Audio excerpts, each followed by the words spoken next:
часів далеких від князів, цей знак креща до нас летів.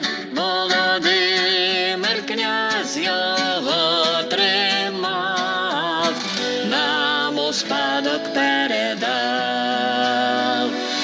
Тризуб – це наш оберіг, сяє сонцем для усіх, золотий на синім тлі, найрідніший на землі.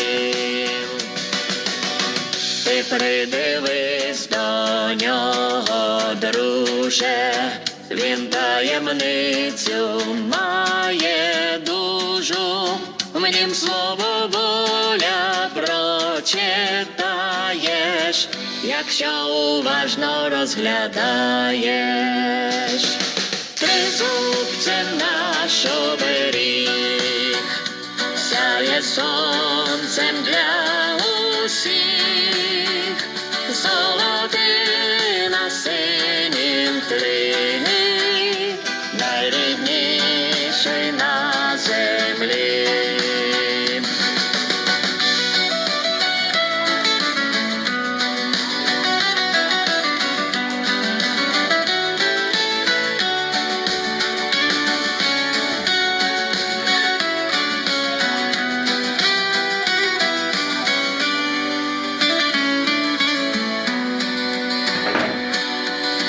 Сьогодні він на рукаві у тих, хто на передовій країну нашу захищає,